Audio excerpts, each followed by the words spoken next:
The room went silent when the board voted. My boss was still smiling, until he realized what was happening.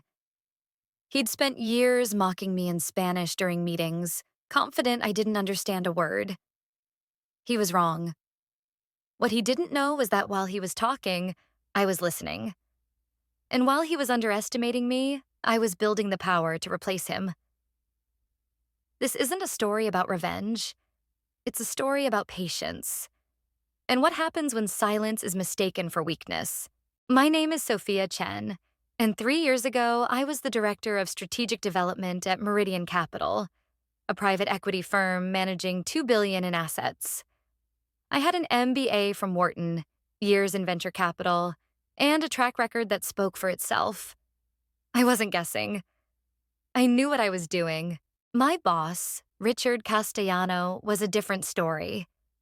He'd inherited his position from his father, rode the coattails of the firm's legacy, and had a talent for taking credit for other people's work. He was charming when he needed to be, ruthless when he thought no one was watching, and arrogant enough to believe his own mythology. Here's what Richard never knew about me. My grandmother raised me in Miami after my parents divorced and disappeared into their separate chaos. Abuela spoke only Spanish at home. She was from Colombia, proud and fierce, and she made sure I understood where I came from. By the time I was 10, I was translating legal documents for her. By 15, I could negotiate with landlords and doctors in flawless Spanish. By 20, people assumed I was a native speaker. I never mentioned it at work. It wasn't relevant to my role. And honestly, in a firm dominated by old money and older attitudes, I'd learned to compartmentalize. I was Sophia Chen, the sharp strategist with the impeccable presentations. My fluency in Spanish was simply another card I kept close. The first time I heard Richard speak Spanish at work, it was during a lunch meeting with a potential investor from Madrid. Richard switched languages smoothly, impressing the client with his fluency. I nodded along politely, taking notes in English, playing my part. After the investor left, Richard turned to his VP and said in Spanish, with a smirk on his face, that I was useful enough but lacked the sophistication for senior leadership. I kept my expression neutral, kept typing, filed that comment away. Over the following months, I noticed a pattern. Richard used Spanish as his private language, a bubble of perceived safety. During executive dinners with Latin American investors, he'd praise me in English, then turn to his inner circle and dismiss my contributions in Spanish. At our annual strategy retreat in Cabo, he told his CFO that I was a diversity hire. Nothing more. During a conference call with our Mexican partners, he joked that I probably thought Cervantes was a beer. Every insult I absorbed in silence. Every dismissive comment I cataloged. I wasn't angry. I was calculating. The moment that changed everything happened at our investor summit in New York.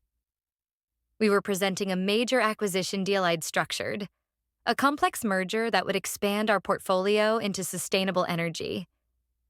During the presentation, Richard took the lead, as always. He walked the room through my strategy as if it were his own. When one of the investors asked a pointed question about risk mitigation, Richard stumbled. He didn't know the answer because he hadn't done the work. Then, in rapid Spanish, he told the CFO beside him that I was there to look competent, not to actually speak. He said my degree was impressive, but my instincts were pedestrian. He said I'd plateau at this level, and he was already looking at candidates to replace me. I remember feeling something tighten in my chest. Not anger, not hurt. Clarity. Because in that moment, I realized exactly how he saw me. I sat there, spine straight, expression pleasant, hands folded in my lap. And something crystallized in my mind. Silence wasn't weakness. Silence was strategy. I started playing a different game. I stopped trying to prove myself to Richard.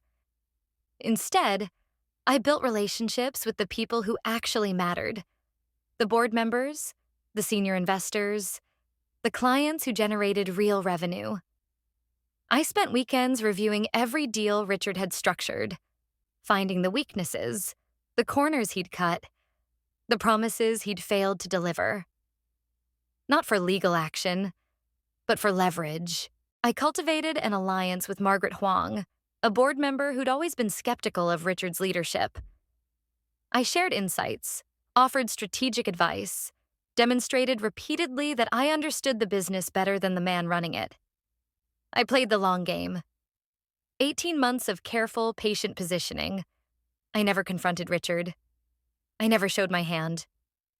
I attended every meeting where he insulted me in Spanish with a serene smile. I let him believe I was exactly what he thought I was: decorative, limited, safe. Then came the quarterly board meeting. Richard presented his report, glossing over warning signs, inflating successes. When the Monterey deal came up, I stood and asked in English if I could address a concern. I calmly outlined the structural problems, the financial exposure, and presented alternative strategies. Richard interrupted and said in Spanish that I was overreacting, that I didn't understand complexity, that this was exactly why he couldn't promote me. I looked at him and responded in perfect, unaccented Spanish. I quoted back every insult he'd ever made about me. Calmly, precisely. The vote was called. It wasn't even close. Richard Castellano was removed as managing partner, effective immediately. The board offered me an interim leadership position. I accepted. Richard left the building that afternoon. He tried to speak to me in the hallway, but I walked past. The firm stabilized under new leadership. I restructured the deal and turned it profitable within 6 months. Richard ended up at a smaller firm, his reputation quietly damaged. Here's what I learned. Being underestimated is not a weakness. It's an advantage. My grandmother used to say the strongest people know when to speak and when to listen. Richard never understood that. If this story resonated with you, like and subscribe, and comment below. Would you have confronted him immediately, or played the long game?